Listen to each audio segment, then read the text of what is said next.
आशा, एक गिलास पानी दो।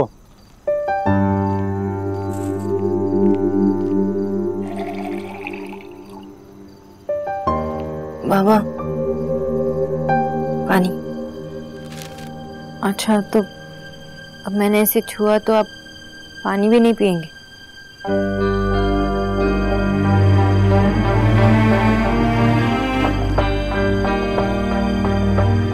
बाबा, कब तक एक ही न्यूज़पेपर बार बार पढ़ते रहोगे? बात नहीं करोगे मुझसे? हाँ, मुझे पता है आप मुझसे ना न्यूज़ डिस्कस ही करोगे। करो ना डिस्कस बाबा, डिस्कस करो ना बाबा, मुझसे बात करो ना। मुझे पता है कि बचपन में दादा से ज्यादा आप मुझसे प्यार करते थे। याद है आपको, स्कूल में जब टीचर मेरी शिकायत करती थी तो आप मुझे नहीं, स्कूल जाकर उन्हीं को डांटते थे। कोई भी मेरे बारे में कुछ भी भला बुरा कहता था तो आप नहीं सह सकते थे।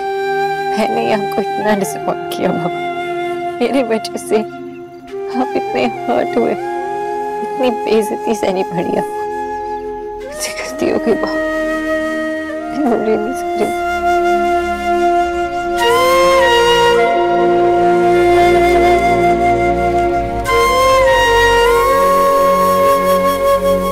बचपन में नहीं बेटा, मैं तो अभी भी तेरे लिए किसी से भी लड़ सकता हूँ, because I love you to.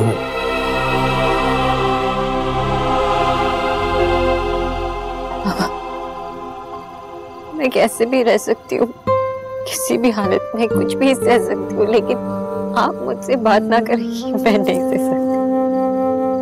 Please मुझसे और गुस्सा मत हो बाबा, मुझसे मत करो। नहीं बेटा, मैं तुझसे गुस्सा नहीं हूँ, तू तो मेरा प्राइड है।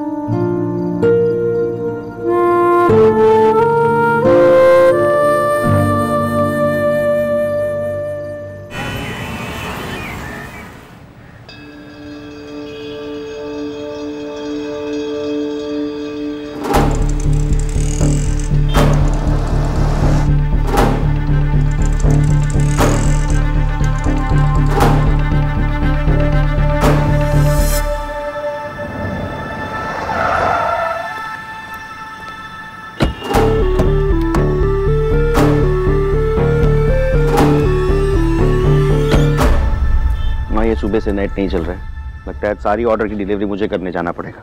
ओहो, बाबा फिर से कुछ भूल गए?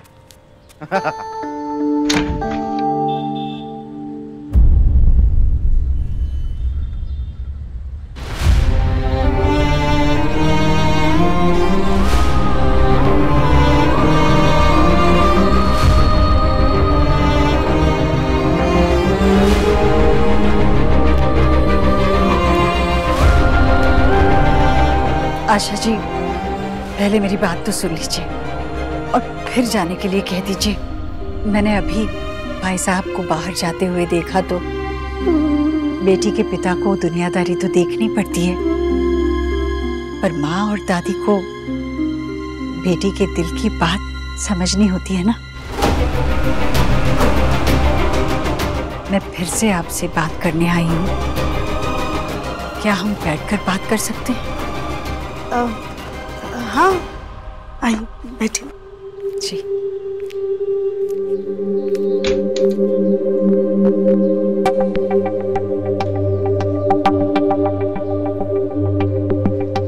सुना, जरा चाय नाश्ता कुछ ले आना। नहीं, मैंने आज निर्जल व्रत रखा है,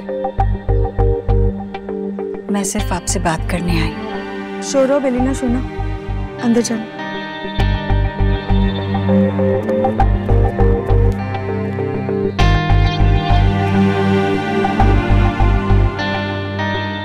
आशा जी,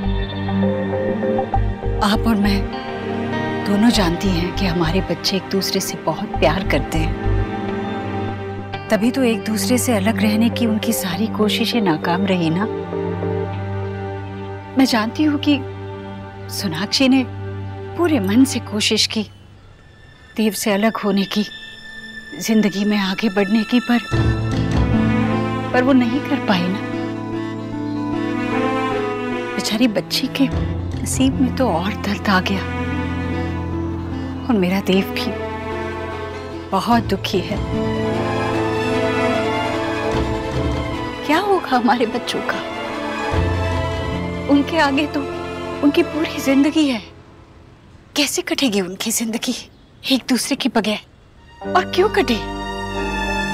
अगर आप मान गई तो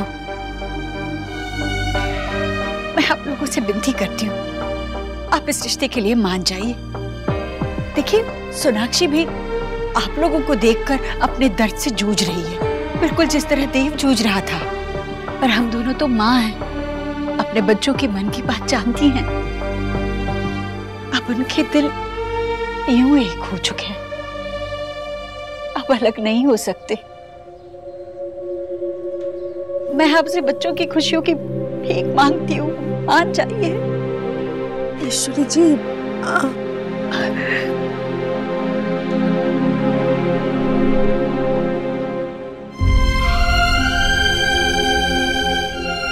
कौन माँ अपने बच्चों की आंखों में आंसू देखना पसंद करती है? मुझे पता है, जो आंसू मेरे देव की आंखों से बहे हैं, वो सोनाक्षी के आंखों से भी उतरते होंगे। अब हम दोनों के बच्चों की जिंदगी आपके हाथों में है। आप इस रिश्ते के लिए मान जाइए, बस सब ठीक हो जाएगा। माँ जी, आप कुछ कहिए ना इनसे। हाँ बोलो बेटा। देखिए ईश्वरी जी, मैं हाँ नहीं कर सकती, मेरे हाथ में नहीं है। लेकिन आप चिंता मत कीजिए, मैं बिजॉय से जरूर बात करूंगी और शोना से भी। मुझे बस यही उम्मीद है। आप बात जरूर कर लीजिए।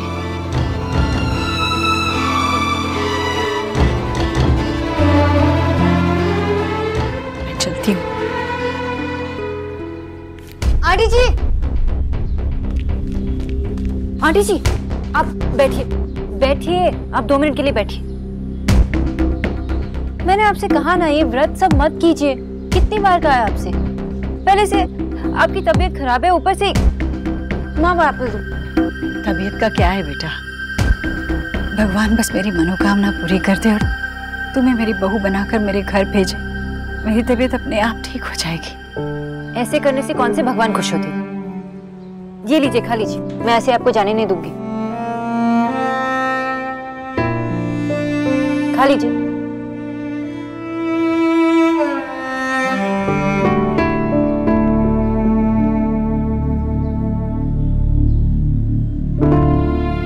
देखा आपने, रिश्ता तो अब भी है, थोड़ी सी दूरियां आ गई थी बस। मेरी इतनी चिंता है तुम्हें, तो मेरी बहू बनकर मेरे घर आकर भी तो मेरा ख्याल रख सकती हो ना। मेरा बेटा और मैं दोनों यही चाहते हैं। जानती हूँ मैं, जब तुम वहां थी तो ये बात समझ ही नहीं पाई। मुझसे नाराज हो कि मैंने तुम्हें नहीं अपनाया। तो देखो,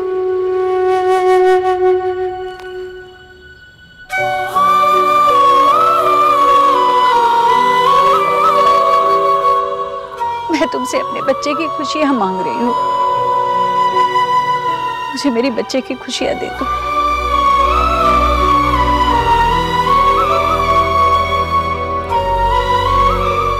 तुम्हारे साथ ही उसकी सारी खुशियां हैं।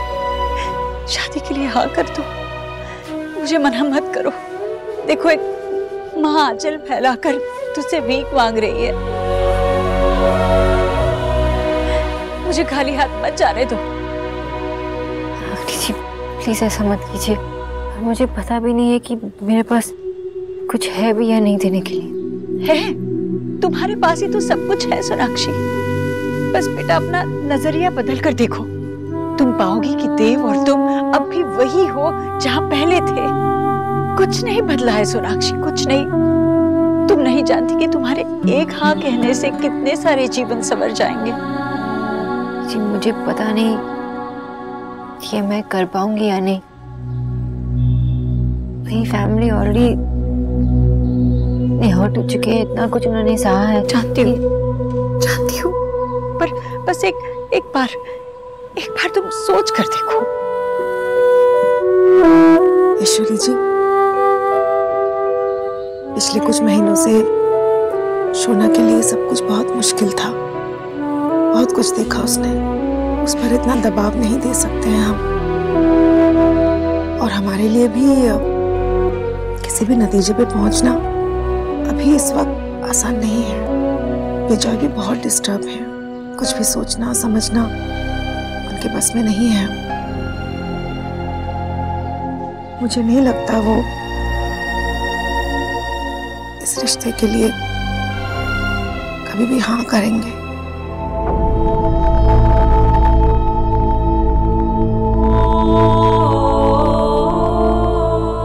शायद आप ठीक कह रही हैं, पर सोनाक्षी देखो बेटा, मैं तुम पर दबाव नहीं डालना चाहती हूँ, पर बस एक सलाह देना चाहूंगी। अगर तुम्हें ठीक लगे तो मान लेना। तुम जो भी फैसला करोगी अपने जीवन को सामने रख कर करना। जीवन बड़ा लंबा है और सही जीवन साथी हो तो ये लंबा और कठिन सफर आसान हो सकता है। मुझे नहीं पता कितने लोगों को जिंदगी में प्यार मिलता है, पर मुझे पता है कि तुम्हें वो प्यार मिला था और अब भी वही प्यार पाने का एक मौका है तुम्हारे पास। ये मौका गंवाना नहीं, बस एक बार सोचना जरूर।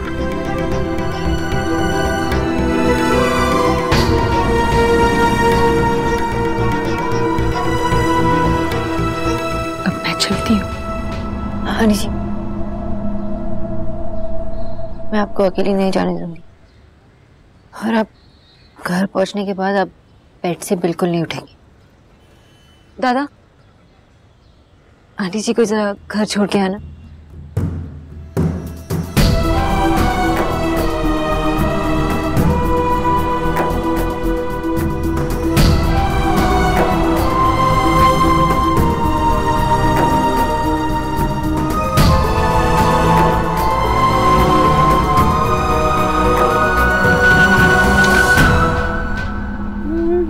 ईश्वरी की कोई खबर मिली क्या?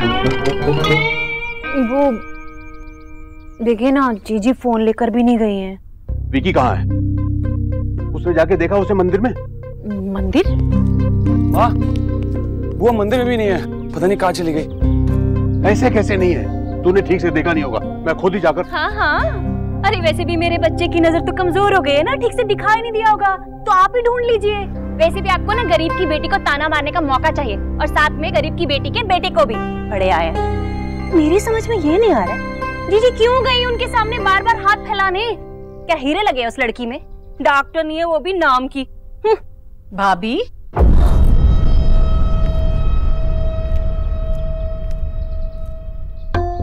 भाभी सोनाक्षी से देव बहुत प्यार करता है। इसका मतलब ही ये है कि सोनाक्षी में वो सारी खूबियां हैं जो किसी और लड़की में नहीं। इतनी लायक लड़की को आप ऐसे क्यों कह रही है? ईश्वरी, तेरी तबीयत गड़बड़ है क्या? हाँ अंकल, वो उन्होंने फास्ट रखा था तो वीकनेस आ गई थी, उस वजह से। सुना ने कहा है कि आराम करना है और थोड़ी थोड़ी देर में कुछ खाते रहना है। ईश्वरी भैया, आप चिंता ना करो। वैसे भी सोनाक्षी हमेशा से जरूरत से ज्यादा चिंता करती है मेरी। उसने कुछ खिला भी दिया है मुझे। बोला जी बाजी। बेटा, जरा इनके लिए पानी और वो मिठाई रखी है ना, वो भी लेकर आना। अच्छा। तुम्हें बेटा मिठाई पसंद है ना? नहीं आंटी जी, मैं निकलता हूँ, मुझे कुछ काम है। नहीं, खाकर जाना। तुम्हें मिठाई बहुत पसंद है ना? बकरी के भाई को ऐसे खिलाया जाता है हलाल करने से पहले। हाँ, खाओ। खांसी, खांसी आ गई इसे। पानी लाओ बेटा। नहीं नहीं आंटी जी मैं चलता हूँ, नमस्ते। धन्यवाद बेटा।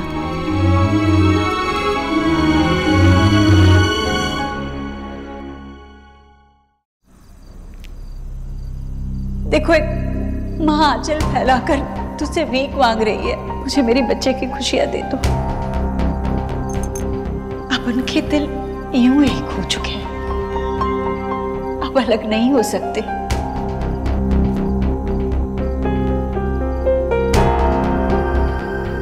आशा, वो मिसेस दीक्षित फिर आई थी यहाँ, उसकी हिम्मत कैसे हुई यहाँ आने की? ये तो हरेसमेंट है। अभी बताता हूँ इन लोगों को हरेसमेंट का मतलब क्या होता है। पुलिस कंप्लेंट करूंगा ना तब समझ में आएगी इन लोगों के। बस चुप कर। मैं चुप कर जाऊं? ये लोग लिमिट पे लिमिट क्रॉस किए जा रहे हैं, तुम कह रही हो मैं चुप कर जाऊं? क्या किया इन्होंने आज? मार पिटाई की या हमारे सर पर बंदूक रखा? नहीं विजय, उन्होंने एक बार फिर हमसे रिक्वेस्ट की कि हम अपनी बेटी की शादी उनके बेटे से कराएं, और ये कोई क्राइम नहीं है जिसके लिए आप पुलिस बुलाएंगे। पहले जो हुआ गलत हुआ, बुरा हुआ, लेकिन अगर हमने शोना के आज को ठीक नहीं किया ना, तो हम अपनी बेटी की खुशियां हमेशा हमेशा के लिए खो देंगे। आशा, मैं इन बातों विजय, तुमने देखा नहीं उसने देव को भुलाने की कितनी कोशिश की, पर क्या हुआ? आखिर सच सामने आ गया ना। आशा, मैं इन बातों से पिघलने वाला नहीं हूँ। वो उस घर में नहीं जाएगी बस। क्यों? क्योंकि ये आपकी जिद है या आपका ईगो? आपको पता है ईश्वरी जी ने आज क्या किया? आपकी फैमिली के आगे झोली फैलाकर अपने बेटे की खुशियों के लिए भीख मांगी। वो औरत भीख मांग रही थी, और आप अपनी बेटी की खुशी के लिए एक बार और सोच नहीं सकते? विजय, शोना अपना प्यार पाने का एक मौका खो चुकी है। अगर दोबारा भी खो देगी ना, तो वो कभी भी खुश नहीं रह पाएगी। वो उस घर में खुश नहीं रहेगी आशा। हाँ, लेकिन ये सब कुछ जानते हुए भी उसने खुद वो घर चुना है अपने लिए। हमने अपनी मर्जी थोपने की उस पर एक बार कोशिश की थी ना, क्या हुआ? भूल गया? विजय, हमारी बेटी खुश नहीं है। एक बार पॉजिटिवली सोचो ना। जैसे आज ईश्वरी जी देव की खुशी के लिए झोली फैलाकर सोना का हाथ मांग रही थी, वैसे एक दिन वो सोना को अपने मन से एक्सेप्ट भी कर लेगी। आशा, तुम भी उस औरत की बातों में आ रही हो। विजय, आप सोना के बाबा हैं, लेकिन ये फैसला आपका नहीं है, सोना का है। एक बार अपने ईगो को साइड में रख के अपनी बेटी की खुशी के बारे में सोचो प्लीज।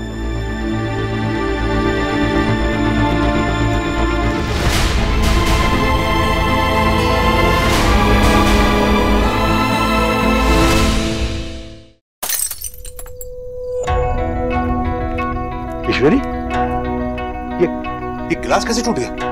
पता नहीं भैया, हाथ से कब छूट गया पता ही नहीं चला। नहीं, आगे मत बढ़, कांच के टुकड़े बिखरे पड़े हैं। चल बैठ यहाँ। क्या हुआ? मेरे बेटे का सपना टूटकर बिखर गया है भैया। जितना दर्द सपने के टूटने का होता है, ये कांच का टुकड़ा चुभ भी जाए तब भी उतना दर्द नहीं होगा। मुझे लगता है कि मैंने ही अपने बेटे का सपना तोड़ दिया है। ऐसा क्यों कह रही है ईश्वरी? तू दो बार उनसे बात करने गई, पता किसके लिए? देख, तेरे बस में जो था तू कर रही है ना। अब इसके बाद उनका जो भी जवाब होगा वो तो हमें मानना ही पड़ेगा ना। ऐसे कैसे मानना पड़ेगा? नहीं, सोनाक्षी को शादी के लिए यहाँ करनी ही होगी, मेरे देव के लिए, अपने आप के लिए, मेरे लिए। भैया, मैं कैसे बर्दाश्त कर पाऊंगी अगर सोनाक्षी ने मना किया तो? क्योंकि तब तो मेरा देव बिल्कुल खत्म। नहीं भैया, मैं अपने आप को कभी माफ नहीं कर पाऊंगी ऐसे में। ईश्वरी देख, अपने आप को इतना कमजोर मत बना।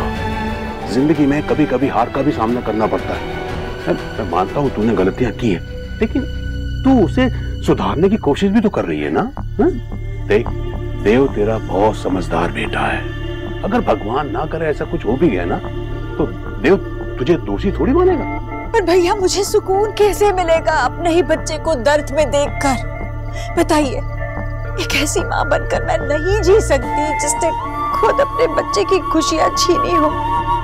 देव ने कितना कुछ किया है मेरे लिए, हम सब के लिए, और अब जाकर जो वो चाहता है वो उसे नहीं मिला तो मैं मर जाऊंगी। ईश्वरी, हाँ भैया, सोनाक्षी ने दोबारा मना किया, तब मैं तीसरी बार जाऊंगी, मैं चौथी बार जाऊंगी, पर मैं उसके बाबा के सामने झोली फैलाकर भीख मांगूंगी। भैया, जो करना पड़े मैं वो करूंगी, पर इस बार मैं अपनी देव की जिंदगी से दर्द को हमेशा के लिए बाहर निकाल कर फेंक दूंगी। ठीक है, शांत हो।